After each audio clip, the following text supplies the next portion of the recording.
paano ba natin ibenta yung Pultrex token natin sa GCash? So, ang gawin mo ito, halimbawa dito sa may income ka sa mining, buksan yung dashboard mo. Sa mining, i-claim mo. So, pag claim mo dyan, ganyan.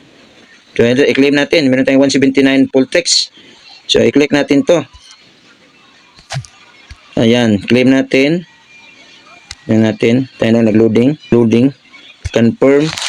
Tapos, ilagay natin yung password saglit. Pag na ano mo na yung i-open natin. Na-confirm na yung confirm mo lang pag natapos mo na ilagay yung password. So pag na ano na pumasok na yan doon sa ating ito na withdraw na, nag-zero na oh. Nag-zero na. Yan, nag-zero na yan. Pumasok na yan dito sa iyong Trust Wallet dito.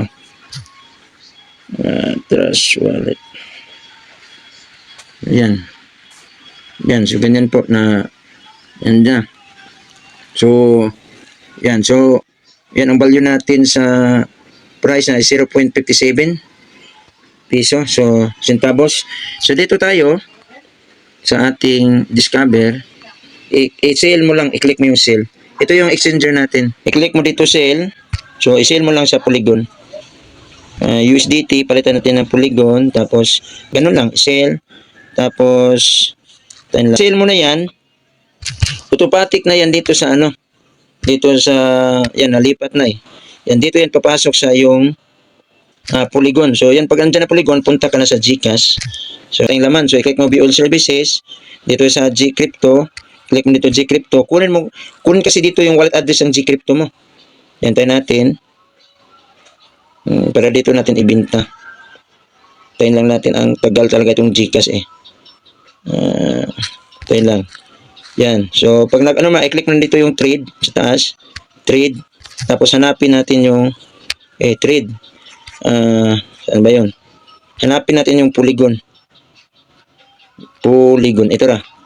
So, tapos, i-click mo dito receive kasi siya yung tatanggap ng Polygon coins. So, i-copy natin to. Ito yung wallet address niya. if1a. I-copy natin. if1a. So, tapos, punta tayo sa ating Trust Wallet. Kasi i-send natin. Trust Wallet. O dito na sa to Trust Wallet na lang para mabilis. Pareho lang naman yan. Yan, Trust Wallet. So, back natin. So, pag na-sale mo na yan, so, dito tayo, no? So, yan. So, meron tayong 238. So, send natin. Paste natin yung wallet address.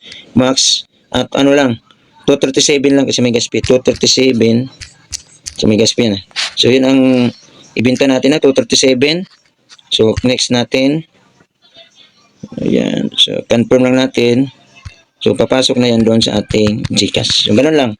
So, lagay mo amount, i-paste mo. So, transaction history. So, pending pa. Replace lang. Replace lang yan. So, yan. Pag mawala na yan, so, pumasok na yan sa GCash, sa Gcrypto.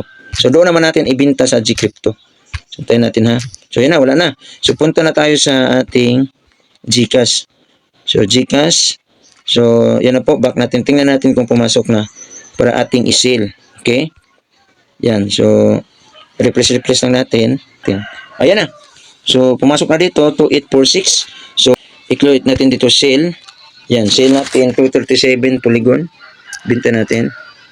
237. 237. So, yan ay. 2845. So, yan po. I-click lang natin dito. Sell. Yan po, sell na natin. So, ang palitan niya is 12. Yan, yan. So, back to crypto. So, na-sell na natin, no? So, yan, 2845. So, nabawasan siya ng konti kasi 29 yun, di ba? 2845, nasa mga 50, 60 or 70 ang nabawas, no? So, parang may gas fee siya. So, i-click natin dito withdraw.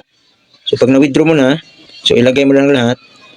2845.43. So, papasok na yan doon sa GCash mo. Okay? Continue. So, continue. Yan lang. Yan. So, kunin lang natin yung code doon sa Gmail para papasok na sa GCash mo. Yung code. Code. Okay? Code. Yan. Dito ng code. So, i-copy lang natin itong code. Ito. Copy. Tapos, ito. Paste lang natin. Yan. So, submit. So, yun na. So, ganun lang. Pagbinta from Trust Wallet. So, galing sa, Trust Wallet, ilipat mo dito. So, back to crypto. So, back na natin. Dito na tayo sa ating GCash. Tingnan natin. Yan na. So, kanina wala. So, nalagyan na. So, ganun ka kalupit na, guys. No? Ganun ka ganda. Yung Polygon coins natin, mabinta natin sa ating Gcrypto dito sa GCash. Okay, thank you for watching po. Bye-bye. And God bless.